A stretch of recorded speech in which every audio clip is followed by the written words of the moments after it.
ഈ മൈക്ക് ഓണാണ്. നിങ്ങളുടെ ഒക്കെ ഓണായിരിക്കും. ഇത് കഴിയും. നിങ്ങളുടെ എല്ലാ മൈക്കും ഓണായിരിക്കും. തുടങ്ങാമോ? അപ്പോൾ മാധ്യമപ്രവർത്തകരൊക്കെ കഴിഞ്ഞ ദിവസങ്ങളിൽ ചോദിച്ചിരുന്നു, ആറ്റുകാൽ പൊങ്കാലയുമായിട്ട് ബന്ധപ്പെട്ട ചില കാര്യങ്ങൾ ചോദിച്ചിരുന്നു. അപ്പോൾ നമ്മുടെ ബഡ്ജറ്റ് സമ്മേളനം കഴിഞ്ഞിട്ട് ഡീറ്റെയിൽ ആയിട്ട് ആറ്റുകാൽ പൊങ്കാലയുടെ കാര്യങ്ങൾ പറയാൻ വേണ്ടി മാത്രം മാധ്യമ സമ്മേളനം നമുക്ക് നടത്താമെന്ന് പറഞ്ഞതിൻ്റെ അടിസ്ഥാനത്തിലാണ് ഇന്നിപ്പോൾ ഉച്ചയോടുകൂടി ബഡ്ജറ്റ് പാസ്സായി, ആ സെഷൻ കഴിഞ്ഞു. അപ്പോൾ അതിൻ്റെ അടിസ്ഥാനത്തിൽ കഴിഞ്ഞ 2 മാസമായി കോർപ്പറേഷൻ ഭരണസമിതി ചെയ്യേണ്ടതായിട്ടുള്ള കാര്യങ്ങൾ കോർപ്പറേഷൻ ഭരണസമിതിയും അതോടൊപ്പം തന്നെ സംസ്ഥാന സർക്കാരും മറ്റു ഡിപ്പാർട്ട്മെൻറ്റുകളുമായും ആറ്റുകാൽ ട്രസ്റ്റുമായി ചേർന്ന് അതുപോലെ സന്നദ്ധ സംഘടനകൾ, വിവിധ രാഷ്ട്രീയ പാർട്ടികളൊക്കെ ആയിട്ട് ചേർന്ന് കോർപ്പറേഷൻ ചെയ്യേണ്ട കാര്യങ്ങളൊക്കെ തന്നെ ചെയ്തു വരികയാണ്. ഏറെക്കുറെ എല്ലാ ക്രമീകരണങ്ങളും പൂർത്തിയായിട്ടുണ്ട്. വളരെ നന്നായിട്ട് ആറ്റുകാൽ പൊങ്കാല വളരെ മനോഹരമായിട്ട് നടക്കുവാനുള്ള എല്ലാ അറേഞ്ച്മെൻറ്റുകളും പൂർത്തിയായി. ഭക്തജനങ്ങളെ വരവേൽക്കാൻ കാത്തിരിക്കുകയാണ് തിരുവനന്തപുരം നഗരി. തീർച്ചയായിട്ടും ഇതുവരെ സഹകരിച്ച എല്ലാവരോടും നന്ദിയുണ്ട്. ഇനിയുള്ള ദിവസങ്ങളിലും നമുക്ക് ഒരുമിച്ച് നിന്ന് സജീവമായിട്ട് കാര്യങ്ങൾ ചെയ്യണം. ബഹുമാനപ്പെട്ട മുഖ്യമന്ത്രിയുടെ നേതൃത്വത്തിലും വിവിധ മന്ത്രിമാരുടെ നേതൃത്വത്തിലും ഒക്കെ തന്നെ പല മീറ്റിങ്ങുകളും നടന്നു.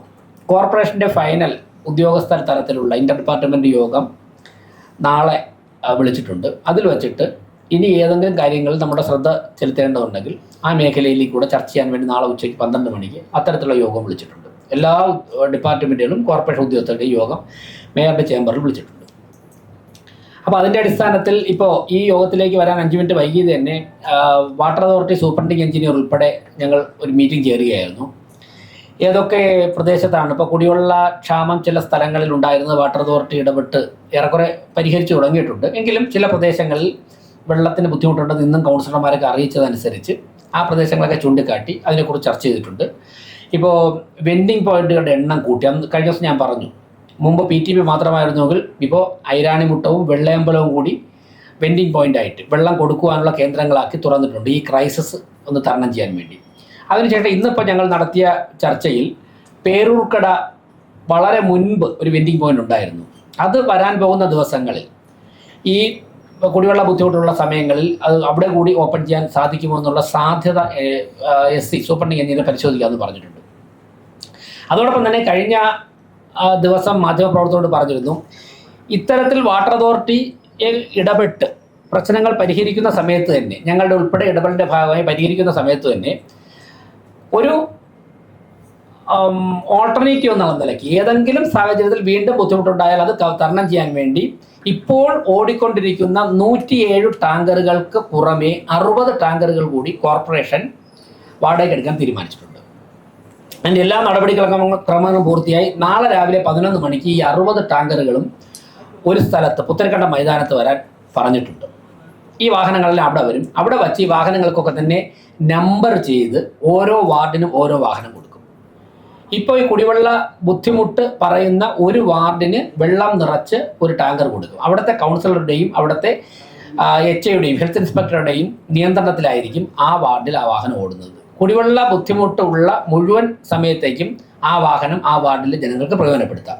അതിൻ്റെ പൂർണ്ണ ചെലവ് കോർപ്പറേഷൻ വഹിക്കും. സൗജന്യമായി ടാങ്കറും വെള്ളവും കൊടുക്കുകയാണ്. ഇനി കൂടുതൽ ടാങ്കറുകൾ വേണം, മറ്റുള്ള ഒരു വാർഡിൽ തന്നെ ഒന്നിൽ കൂടുതൽ ടാങ്കറുകൾ വേണം, അല്ലെങ്കിൽ കൂടുതൽ വാർഡുകളിലേക്ക് വേണമെങ്കിൽ കൂടുതൽ ടാങ്കറുകൾ എടുക്കുവാനും കോർപ്പറേഷൻ ഭരണസമിതി തീരുമാനിച്ചിട്ടുണ്ട്. അപ്പോൾ ഇത്രയും കാര്യങ്ങളാണ് കുടിവെള്ള പ്രശ്നവുമായി ബന്ധപ്പെട്ട് കോർപ്പറേഷൻ്റെ ഭാഗത്ത് നിന്ന് ചെയ്തിട്ടുള്ളത്. പിന്നെ 25 പുതിയ ടാങ്കുകൾ, വാട്ടർ ടാങ്കുകൾ കൂടെ വാങ്ങാൻ തീരുമാനിച്ചു. കാരണം ചില സ്ഥലത്തൊക്കെ തന്നെ ചെറിയ ഓട്ടോറിക്ഷയിലും അങ്ങനെയൊക്കെ വെള്ളം കൊണ്ടുപോകേണ്ടി വരും. അങ്ങനെയുള്ള സ്ഥലങ്ങളിൽ ആ വാഹനങ്ങളിൽ ടാങ്ക് വച്ച് വെള്ളം കൊണ്ടുകൊടുക്കാൻ വേണ്ടി 25 ടാങ്ക് കോർപ്പറേഷൻ സ്വന്തമായി വാങ്ങാൻ തന്നെ തീരുമാനിച്ചിട്ടുണ്ട്. ഇന്നിപ്പോൾ ഓർഡർ കൊടുക്കും. ഇന്ന് ഒരു അർജൻറ്റായിട്ട് ഓർഡർ കൊടുത്ത് അടുത്ത ദിവസങ്ങളിൽ തന്നെ വാങ്ങിയിട്ട് ആ ടാങ്കുകൾ കോർപ്പറേഷൻ ഉപയോഗിക്കുകയും കോർപ്പറേഷൻ സൂക്ഷിക്കുകയും ചെയ്യും ഏത് സമയത്ത് ജനങ്ങൾ ചോദിച്ചു കഴിഞ്ഞാൽ. പിന്നെ വെള്ളം തരേണ്ടത് വാട്ടർ അതോറിറ്റിയാണ്. അരുവിക്കര പോയി വെള്ളം കൊണ്ടുവരാനുള്ള മെക്കാനിസം കോർപ്പറേഷൻ ഇല്ലാത്തത് കൊണ്ട് തന്നെ ഞങ്ങൾക്ക് മനുഷ്യസാധ്യമായി ചെയ്യാൻ കഴിയുന്ന ഇത്രയും കാര്യങ്ങൾ ചെയ്തിട്ടുണ്ട്.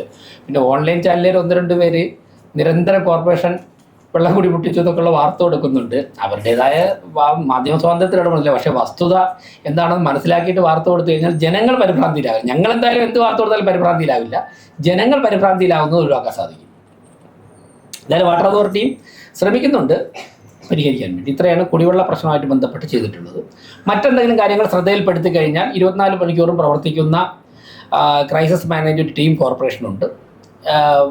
ആരോഗ്യ സ്റ്റാൻഡിംഗ് കമ്മിറ്റി ചെയർമാനും ആരോഗ്യ സ്റ്റാൻഡിംഗ് കമ്മിറ്റിയുടെ ടീമും എപ്പോഴും അവൈലബിൾ ആണ് കാര്യങ്ങൾ എത്തിക്കാൻ. അപ്പോൾ കുടിവെള്ള പ്രശ്നത്തിൻ്റെ കാര്യത്തിൽ ഈ രീതിയിൽ ഇടപെടാൻ ഇതുവരെ ചെയ്തിട്ടുള്ളത്. നാളെ രാവിലെ 11 മണിക്ക് എല്ലാ മാധ്യമപ്രവർത്തകരെയും പുത്തരിക്കണ്ട മൈതാനത്തിൽ വന്നു കഴിഞ്ഞാൽ ഈ അറേഞ്ച്മെൻ്റൊക്കെ തന്നെ നേരിട്ട് നിങ്ങൾക്ക് വിലയിരുത്താം.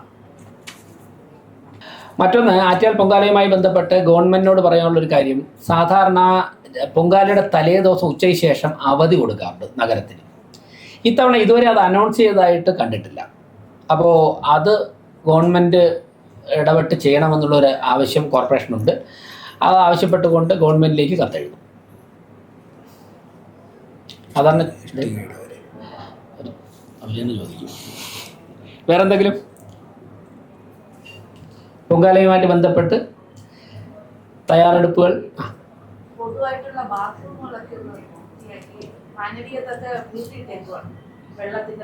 അത് ഈ ടോയ്ലറ്റ് ആണോ അതോ മാനുവലാണ്? ടോയ്ലറ്റുകൾ കുറേ പരിശോധിച്ചിട്ടുണ്ട്. പിന്നെ ടെമ്പററി ടോയ്ലറ്റ് മുമ്പ് വെച്ചതിൻ്റെ ഇരട്ടി എണ്ണം വയ്ക്കുവാനുള്ള നടപടികൾ സ്വീകരിച്ചിട്ടുണ്ട്. കഴിഞ്ഞ ഹെൽത്ത് കമ്മിറ്റിയിൽ ഈ മാനവീയം റോഡിലെ ഈ കുടിവെള്ളത്തിൻ്റെ ഇഷ്യൂ വന്നിരുന്നു. അവിടെ ഒരു പെർമനൻ്റിൽ പൈപ്പ് ഉണ്ടായിരുന്നു. ആ പൈപ്പ് ബ്ലോക്കായി കിടക്കുകയാണ്. അപ്പോൾ പുതിയൊരു കണക്ഷൻ എടുത്തുകൊണ്ട് സ്ഥിരം സംവിധാനം എന്ന നിലയ്ക്ക് തീരുമാനം എടുത്തിട്ടുണ്ട്. ഉടനെ തന്നെ നടപ്പാവും.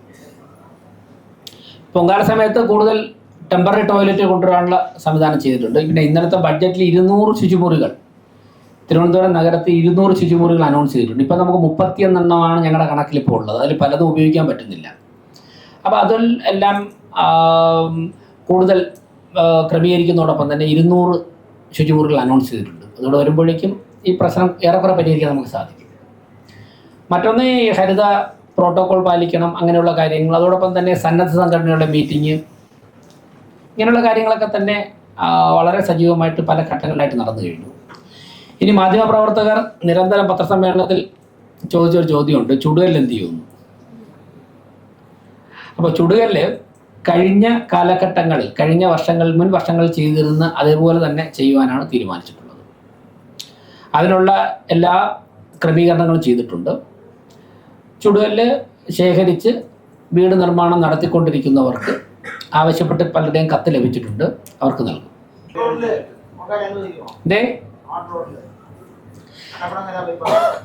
അല്ല, പൊങ്കാല എങ്ങനെയാണോ മുൻപ് നടന്നു വന്നത് അതുപോലെ നടക്കും. മനോഹരമായിട്ട് നടക്കും. എന്തേ? അല്ല, റോഡ് അല്ല, അവർ സ്മാർട്ട് സിറ്റിയാർ എന്തെങ്കിലും റെസ്ട്രിക്ഷൻ ഏർപ്പെടുത്തിയിട്ടുണ്ടോ എന്ന് അറിയില്ല. ഏർപ്പെടുത്തിയിട്ടുള്ളതായിട്ട് തോന്നുന്നില്ല. എന്തായാലും പൊങ്കാല വളരെ നന്നായിട്ട് ജനങ്ങൾക്ക് ഇടാനുള്ള എല്ലാ സാഹചര്യവും ഉണ്ടാവും. എല്ലാ ഡിപ്പാർട്ട്മെൻറ്റിൻ്റെ ഭാഗത്തുനിന്നും ഇടപെടലുണ്ടാവും. അങ്ങനെയൊന്നുള്ള ഒരു നിയന്ത്രണം ഉള്ളതായിട്ട് കോർപ്പറേഷൻ അറിയിച്ചിട്ടില്ല. എന്തോ? അതാണ് ഞാൻ പറഞ്ഞത്. മുൻപ് എങ്ങനെയൊക്കെയാണോ നടന്നത് അതുപോലെ മനോഹരമായി നടക്കുവാനുള്ള എല്ലാ സാഹചര്യവും ഉണ്ടാവും.